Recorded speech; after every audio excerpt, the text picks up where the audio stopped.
نحمدہ ونصلی علی رسولہ الکریم اما بعد فاعوذ باللہ من الشیطان الرجیم بسم اللہ الرحمن الرحیم قال اللہ تبارک و تعالی فی القرآن المجید والفرقان الحمید فلم تجدوا ماء فتیمموا سعیدا طیبا صدق اللہ العظیم۔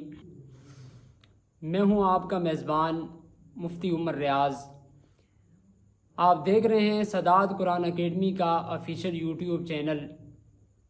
اسی طرح آپ حضرات کے علم میں ہوگا، ہم نے دین بلو پرنٹ کے نام سے خصوصی طور پر نوجوان بالغ مرد و خواتین کے لیے ایک کورس کا اہتمام کیا ہے، جس کورس کے اندر انسانی زندگی کے اندر آنے والے انتہائی ضروری مسائل کے اوپر بات چیت کی جاتی ہے، اور آج کی ویڈیو اسی سلسلے کی ایک لڑی ہے اور اسی کورس کا ایک حصہ ہے۔ گزشتہ ویڈیو کے اندر میں نے آپ حضرات کے سامنے کچھ ابتدائی باتیں رکھی تھی۔ آج ہم تیمم کے بیان پر گفتگو کرتے ہیں۔ اللہ تبارک و تعالیٰ نے قرآن کریم میں ارشاد فرمایا کہ اے ایمان والو، جب تم نماز کا ارادہ کرو تو اپنے جسم کو پاک کر لو، اپنے جسم سے پاکی حاصل کر لو، یعنی تمہیں حدث اکبر یا حدث اصغر لگا ہو تو تم اسے دور کر لو پانی کے ذریعے۔ آگے اللہ تبارک و تعالیٰ نے فرمایا کہ اگر تمہارے پاس پانی میسر نہ ہو تو تم پاکیزہ مٹی کے ساتھ تیمم کر لو، اور یہ جو پاکیزہ مٹی کے ساتھ تیمم کیا جاتا ہے یہ صرف اور صرف اسی امت کی خصوصیت ہے۔ اللہ تبارک و تعالیٰ نے اس آخری امت کو 3 ایسی خصوصیات کے ساتھ نوازا جو گزشتہ امتوں کو نہیں ملی۔ ایک خصوصیت اللہ تبارک و تعالیٰ نے یہ عطا فرمائی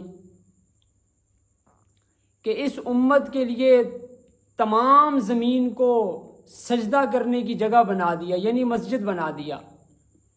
گزشتہ امتوں کے لیے ایک خاص جگہ ہوا کرتی تھی، وہ جا کر وہاں عبادت کیا کرتے تھے، اپنے رب کو یاد کیا کرتے تھے۔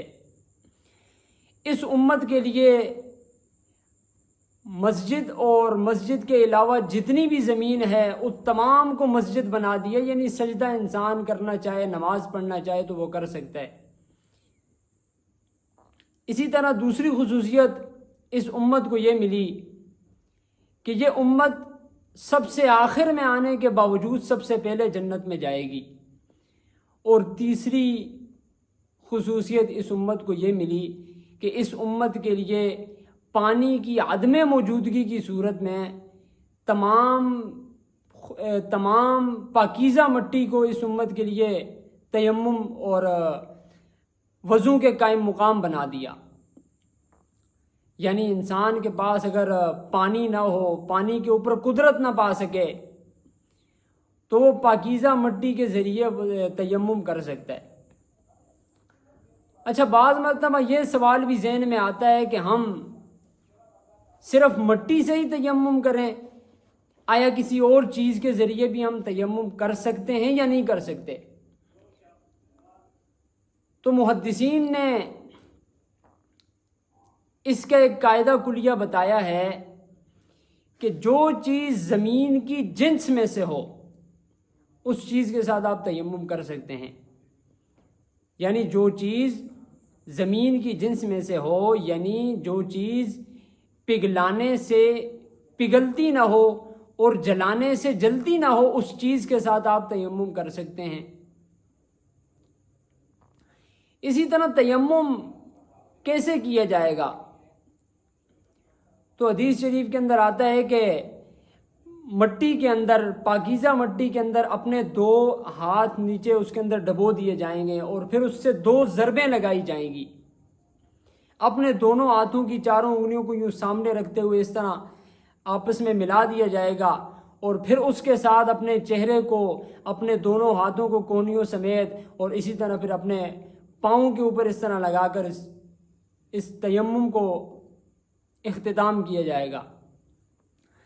اسی طرح پانی کس حد تک انسان کو نہ ملے تو وہ تیمم کر سکتا ہے، اس میں مختلف اقوال ہیں۔ بعض حضرات نے یہ لکھا ہے کہ انسان کی آواز اس جگہ تک نہ پہنچ سکتی ہو جہاں پانی ہے تو یہ گویا کہ پانی سے دور ہے اور معذور ہے۔ بعض نے یہ لکھا ہے کہ یہ جو نماز یہ پڑھ رہا ہے، مثال کے طور پر عصر کی نماز ایک انسان پڑھ رہا ہے، تو اس کے پاس وقت اتنا مختصر ہے کہ یہ اگر پانی کے لیے دوسری جگہ جائے گا تو پانی تک پہنچتے پہنچتے اس کی عصر کی نماز نکل جائے گی۔ تو اس کے لیے حکم یہ ہے کہ یہ مٹی کے ساتھ تیمم کر کے نماز پڑھ سکتا ہے۔ اسی طرح اگر کسی شخص کو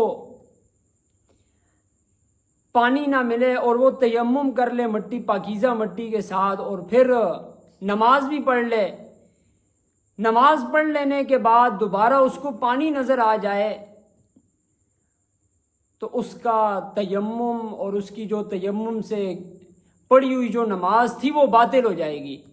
اس کے لیے ضروری ہے کہ یہ دوبارہ از سر نو وضو کرے گا پانی سے اور نئے سرے سے یہ نماز کا فریضہ ادا کرے گا۔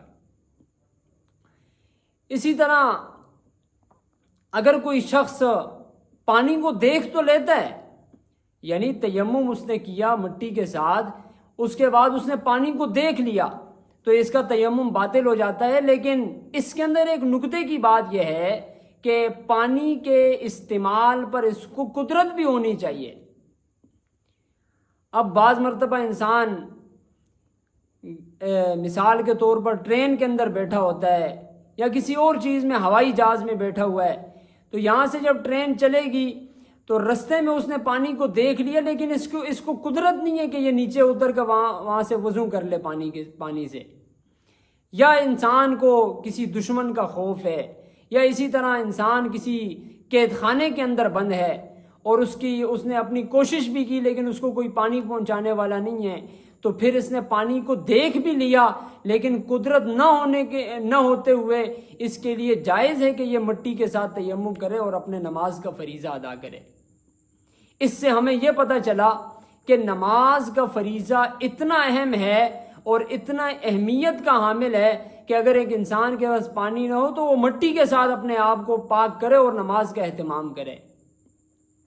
تو یہ ساری کی ساری چیزیں، وضو، پانی کے ساتھ وضو کرنا یا مٹی کے ذریعے تیمم کر کے اپنے آپ کو پاک کرنا، حدث اصغر کو دور کرنا، حدث اکبر کو دور کرنا، یہ ساری کی ساری چیزیں ہمیں متوجہ کر رہی ہیں کہ بھائی ہم نے اپنے اندر دینداری کو پیدا کرنا ہے، ہم نے نماز کا اہتمام کرنا ہے۔ تو اصل جو بنیاد ہے دین کا وہ نماز ہے۔ تو نماز کے لیے انسان اپنے آپ کو پاک کرتا ہے، یعنی طہارت کے ان مراحل سے انسان گزرتا ہے۔ تو اللہ تبارک و تعالی ہمیں صحیح معنوں کے اندر پاکیزگی حاصل کر کے اپنی عبادت کرنے کی توفیق نصیب فرمائے۔ آج کے لیے اتنا ہی، کل نئی ویڈیو کے ساتھ انشاءاللہ آپ کی خدمت میں حاضر ہوں گے۔